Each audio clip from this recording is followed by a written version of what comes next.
front row of this award show, and every artist is sitting there like this.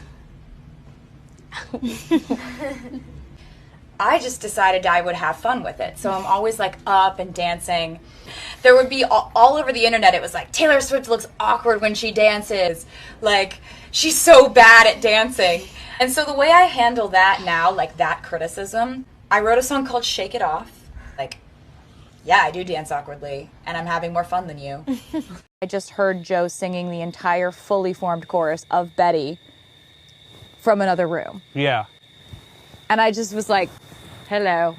You're like, I do this professionally. Hello. I'd love to have a conversation. It was a step that we would never have taken because why would we have ever written a song together? I thought you were doing a bit when you're like, Joe and I wrote a song, and then I was like, what? I thought it was going to be like, you know, like people write like cute songs about their animals in relationships, and then you're like, no. There's a different vocabulary for men and women. A man does something, it's strategic. A woman does the same thing, it's calculated. A man is allowed to react, a woman can only overreact. The fans have a really amazing inside joke where they're like, what, like the starter kit for listening to Folklore Evermore is just a picture of a dictionary. Like, they're like, Taylor, we needed to look up 300 different words. It is like Taylor Swift bingo. It's like, bingo, we got that one in there. That's great. Sorry. But, do you have a favorite track on this record? It's hard to pick a favorite track, but I really do The Man is good. love the song. Thank you. I love the song Lover. It is a good... Thanks, guys. It's a great jam. Thanks. It's a song that I wrote alone, and somehow those are, I don't know, you just think about I find it funny thinking about if I were to have like a party for all the songwriters on that song. Really? Yeah, because it would just be me. My name is like very differently pronounced in different countries because up north here in America it's Taylor, and then in the south it's Taylor, and then it's in Australia it's Tyler, and then in England it's Taylor. So you can always kind of tell where you are just based on how people say like hello to me, and then they say my name and I'm like, oh, we're in Spain. You've been getting down and out with the liars and the dirty, dirty cheats of the world. You could have been getting down to this sick beat. Well, you've been getting down and out with the liars and the dirty, dirty cheats of the world. You could have been getting down to this sick beat. To hear people saying that I was going to be playing to nearly empty stadiums. I've learned a lot. And one of the things I've learned is that life is really unpredictable, and people can make forecasts and they can make predictions, but those predictions and forecasts may not come true if there's an unforeseeable factor involved. And that unforeseeable factor in this case was my fan. I was going to the gym because I was trying to like run off the jet lag. I walk in and there's a model, like a real one, and she's like on the treadmill, right? And she's running like faster than a racehorse would run. So like I don't know, 80 miles an hour probably. Yeah, they can do that. Yeah. So she's top speed. Top speed and not breathing heavy at all. She's like, and I'm on the elliptical, which is kind of like... That's the lazy person's running machine, isn't it? And I hate it. And you can see in my face that I hate it, and you can hear that I hate it, and I'm like... And she keeps running like that for like 30 minutes. Wow.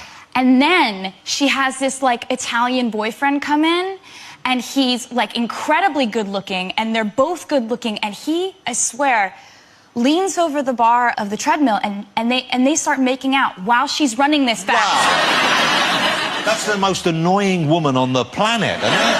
And I just wanted to be like, you win. You already won. Those little eyes, the blue eyes. I think they might be the same color as yours. I think that might be your child.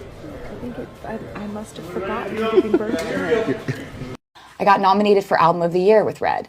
Going up to it, you know, everybody comes up to you and they're like, oh, you got this, you're gonna win, you're gonna win. And I wish they wouldn't do that because you don't know if you're gonna win. And someone else could very well win, and someone else very well did. When they announced the Album of the Year winner, it was like, and the Album of the Year goes to Random Access Memories, Daft Punk, and they really dragged out the and I was like, for a second there, I kind of thought we had it, and we didn't.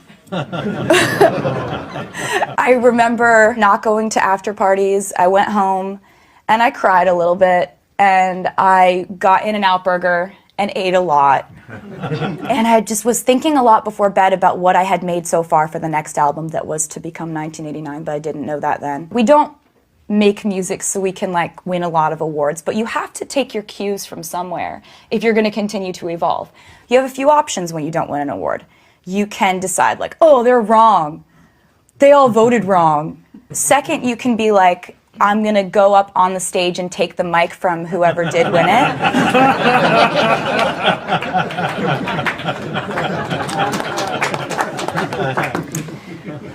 Or third, you can say, maybe they're right.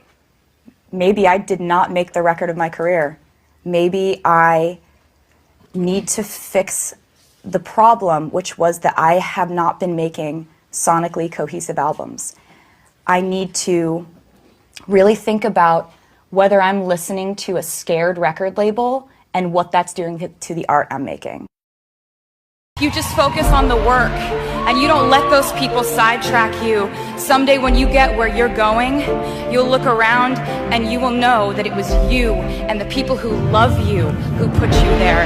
And that will be the greatest feeling in the world.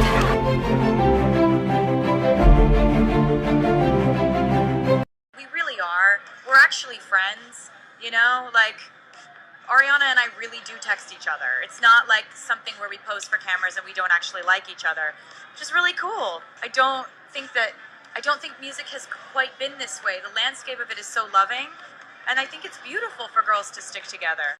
They're saying I'm dating too much in my 20s. Okay, I'll stop. I'll just be single for years. Now they're saying my album Red is filled with too many breakup songs. Okay, I'll make one about moving to New York and deciding that really my life is more fun with just my friends. Oh, they're saying my music is changing too much for me to stay in country music. All right. Okay, here's an entire genre shift and a pop album called 1989.